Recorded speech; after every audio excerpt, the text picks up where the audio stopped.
Gosto muito do que estás a ouvir. A propósito, desculpa lá estar a interromper, mas já és cliente Iberdrola? Como não? Então tens de ouvir antes isto. Quem fica na Iberdrola ganha mais. Descontos, vantagens, ofertas e só por aderir ganha 100€. Se a poupança e a energia verde também são música para os teus ouvidos, liga 800 500 500. Iberdrola.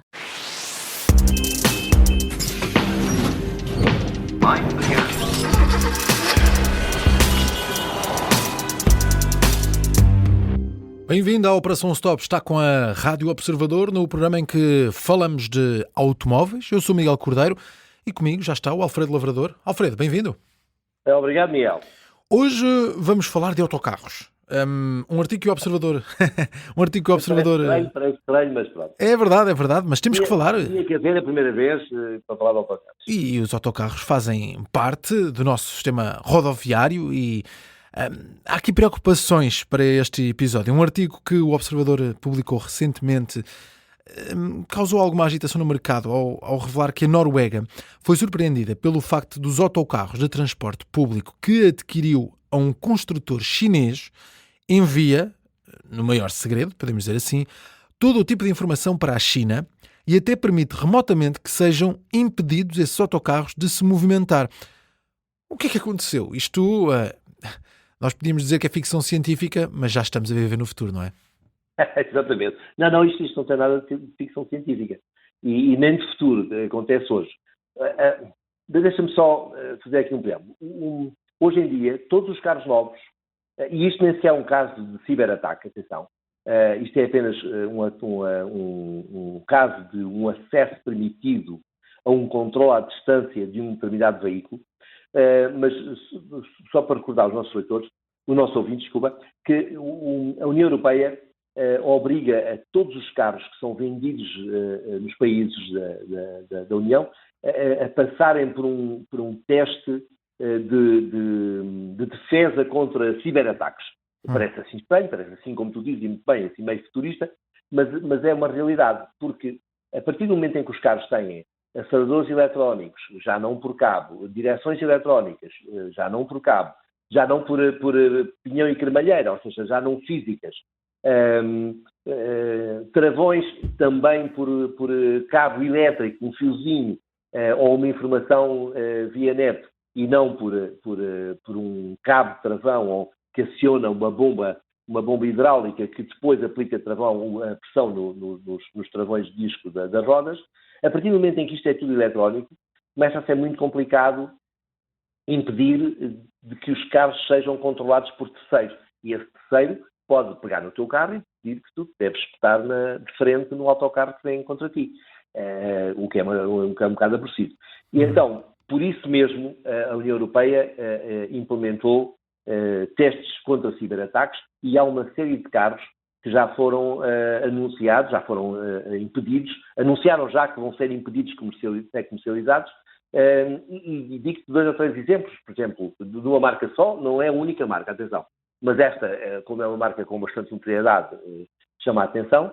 Por exemplo, os Porsche Cayman, os Porsche Boxster e até o Macan, com motores a gasolina, não o elétrico, com motores a gasolina, como tem umas plataformas com um software mais antigo, não podem ser comercializados a partir de 1 de janeiro na Europa. E porquê? Porque a marca decidiu que era mais caro atualizar o software do que retirar os carros do mercado. E isto é um tema quente. Certo. E o que é que aconteceu no caso da Noruega, respondendo agora à tua pergunta? Porque a União Europeia está a pressionar para que haja um maior controle sobre o ciberataque, contra os ciberataques, os noruegueses, que são rapazes muito precavidos, resolveram recorrer a uns testes internos aos seus autocarros, sobretudo porque alguns são todos estrangeiros, eles não fazem autocarros. Ao contrário de nós, por exemplo, como tu sabes muito bem, melhor que eu, nós produzimos autocarros elétricos e muito bons, lá em cima em Gaia, os Caetano Buzz, e são elétricos, tanto a combustão como elétricos, e não só, nós somos os únicos a fabricar, somos os poucos, desculpa, deixa-me corrigir, mas quando eu falo poucos, são mesmo poucos, Sim. que produzimos autocarros elétricos, tanto alimentados por bateria, como alimentados por fuel cells a hidrogênio, ou seja, produzem inboard a energia de que necessitam. Mas dizia-te eu, eles resolveram fazer esses testes e se fizeram em simultâneo para um autocarro chinês, da Yutong, que eles têm umas centenas dessas coisas. A Yutong é o maior fabricante chinês de autocarros elétricos, só para início de conversa. Okay. E então eles submeteram os testes do autocarro chinês e um autocarro holandês, também elétrico.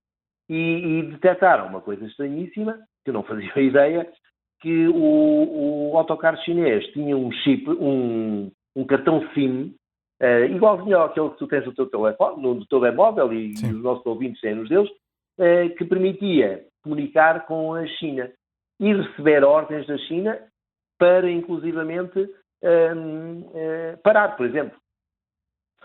Esses autocarros não têm direção elétrica, digamos assim, eletrónica, ou seja, têm as direções convencionais, tanto quanto julgamos saber, também têm travões e aceleradores convencionais, mas a verdade é que os chineses, se quiserem, podem mandar parar os quase 1 milhar de autocarros que venderam à Noruega. Isso é complicado para um país, de repente, pôr toda a confiança num outro país vizinho, relativamente próximo, vizinho será um bocado abuso, mas pronto, está mais próximo da China do que nós, por exemplo, mas não será provavelmente um vizinho próximo, que ainda por cima não é muito confiável, ou seja, é um país complicado em termos políticos, etc. E então, isto enfureceu, obviamente, os noruegueses, e acredito que todos os países europeus ficaram um bocadinho de sobreaviso, de modo que, sobretudo porque o acesso a remoto ao veículo foi dissimulado, ou seja, uma coisa é dizer, olha, eu tenho acesso ao seu veículo para atualizar o software, para fazer isto ou aquilo, e tu ficas a conhecer isso mesmo. Eles não fizeram nada disso, basicamente não disseram puto e instalaram ao SIM no maior secretismo. A possibilidade de um construtor enviar informações para a sede recolhidas por veículos vendidos a pessoas ou entidades estrangeiras parece estranha, de facto. A menos que seja conhecida à partida, não é? Que seja, por exemplo, aceite por ambas as partes. Neste caso, nestes autocarros vendidos pela Yutong à Noruega, foi isso que aconteceu? Não foi nada disso. Inclusivamente... Portanto, foi uma surpresa autêntica. Foi um presente envenenado, se se diga. Porque, por exemplo, não só o que disse há pouco, o cartão SIM é romeno, o que não faz sentido nenhum, porque, como todos sabemos, não faltam empresas de comunicação na China, todas elas controladas pelo Estado, lá está, mas isso na China tudo é controlado pelo Estado, e não faz sentido este tipo de secretismo, ou seja, é que não há nenhum carro elétrico moderno, quanto mais sofisticado, mais necessita deste tipo de coisas, que não tenha acesso a receber informações e a enviar informações para a sede, sobretudo ao nível do software. E não só, por exemplo, os carros elétricos modernos, não é por serem elétricos, é por terem um software mais versátil e com muito maior potencial do que os carros a combustão tradicionais. Mas devia ter um carro moderno elétrico, permite, por exemplo, vender-te, tu compras um carro e de repente decides que tu queres não precisas de ar-condicionado separado à esquerda e à direita, porque é uma parvoíce, dás-te lindamente com a tua esposa e os dois gostam da mesma temperatura. Mas de repente decides, não, eu gosto, a minha mulher gosta mais de frio, eu gosto mais de quente, de maneira que vamos aqui separar isto. E então ligas à marca e dizes, olha, eu quero aquele extra, pago um extra e vocês ligam o ar-condicionado separado à esquerda e à direita. E eles ligam, à distância, remotamente, não tens que ir ao condicionado sequer. Ou seja, este tipo de graças, este tipo de situações, por exemplo, software de estacionamento, ajuda ao estacionamento. Olha, a minha filha agora, o meu filho, começam a guiar o meu carro e eu preciso de ajuda para que eles não me batam com o carro quando estacionam, de maneira que venha lá daí uma ajuda ao estacionamento. E então vai daí, eles libertam-te o software, instalam-te no teu carro um software, um pack de programação, que te permite o carro estacionar como tu bem desejas. E isto, se for dito à partida, inclusivamente pode ser um trunfo. Mas uma coisa é dizer à partida, não é dizer ou tu descobrires a posteriori que tens ali um traidor em casa. Ok, nós estamos a falar da situação com a China, mas há mais construtores, não é? Por exemplo, a Tesla não envia também informações diretamente para a sede, neste caso nos Estados Unidos da América, como fazem aquilo que estamos a dizer aqui os construtores chineses? Todos enviam, tens toda a razão, Miguel. A questão é, e a Tesla sobretudo, porque já foram os primeiros a começar este tipo de coisas, mas deixa-me recordar, a Tesla, quando começou a vender veículos na China, a Tesla, como sabes, tem uma fábrica, a maior fábrica da Tesla, em área, em volume de produção, já fazem 1 milhão de carros na China. A China proibiu tudo o que é general, quadros superiores do exército, quadros superiores das grandes empresas, etc., de adquirirem carros da Tesla. Porquê? Porque eles filmam, os carros da Tesla têm a capacidade de filmar tudo o que passa à sua volta, através daquelas câmaras que ajudam na navegação, da condução semi-autónoma, que é o nível 2 que eles oferecem, série, etc. E a China não queria que houvesse registro de imagens e, quem sabe de som, porque os carros, quando registram, podem registrar tudo nas suas instalações secretas, não é? Como é óbvio, eu também percebo. Vai daí, baniram os carros, até que a Tesla se comprometeu, e provou que o fez, que todas as informações que recolhia, todos esses vídeos, eram armazenados em servidores na China. Servidores da Tesla, claro, mas na China, não nos Estados Unidos. Não sei porque eles não gostam de coisas dos Estados Unidos. E vai lá saber porquê. E então, ou seja, isto é uma coisa que é relativamente corriqueira. Sim. Agora, aparentemente passa-se o mesmo com a Noruega e com a China. E se olharmos um bocadinho o âmbito da coisa, vamos ver que se passa com todos os países europeus e a China. Então vamos lá falar de Portugal. Os operadores portugueses de transportes públicos adquiriram este tipo de veículos de transporte à Yutong ou outros fabricantes chineses. Sabemos isso? Sabemos também se verificaram se também esses veículos podem ser controlados remotamente pela China? Olha, até agora impera o silêncio.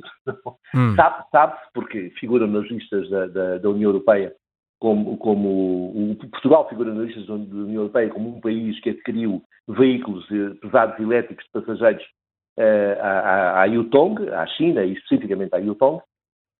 Não necessariamente só à Yutong, mas adquiriu à Yutong, mas até agora, que se saiba, ninguém fez teste nenhum.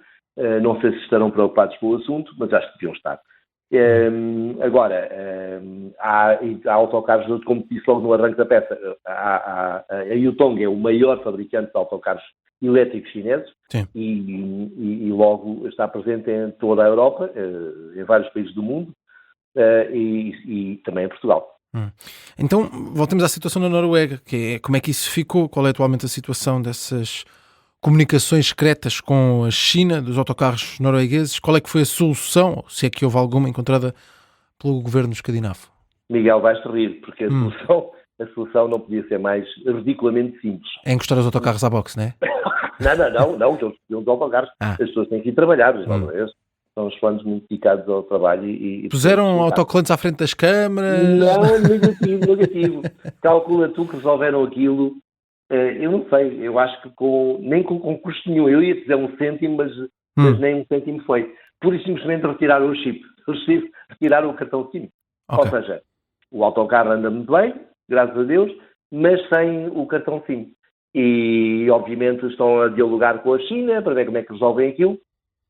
E há várias soluções. Eles podem, por exemplo, os carros andam dia a dia com o cartão SIM, até que sem cartão SIM, até que a China lhe diga, meus caros amigos, nós precisamos de atualizar aí o software que gera os motores, a temperatura das baterias, a gestão elétrica disto ou daquilo, de maneira que não se importam de ligar isso, meter lá um SIM para eu aceder a essa coisa e atualizar o software. E eles, se acreditarem nos chineses, que é sempre uma possibilidade, ou não, introduzem lá o cartão SIM e eles atualizam o programa e voltam a tirá-lo a seguir, que é para eles não poderem parar aquilo no caso de um dia a China se chatear com a Noruega por o que quer que seja. Muito bem. De maneira que neste momento a situação é esta. Os carros andam em alinhamento sem cartão SIM. Muito bem.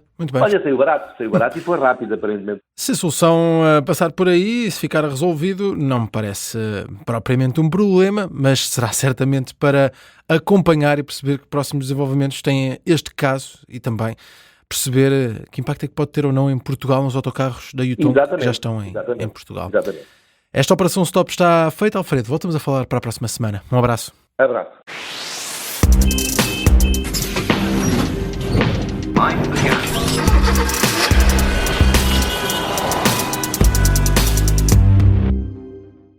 Gosto muito do que estás a ouvir. A propósito, desculpa lá estar a interromper, mas já és cliente Iberdrola? Como não? Então tens de ouvir antes isto. Quem fica na Iberdrola ganha mais. Descontos, vantagens, ofertas e só por aderir ganha 100 euros. Se a poupança e a energia verde também são música para os teus ouvidos, liga 800 500 500. Iberdrola.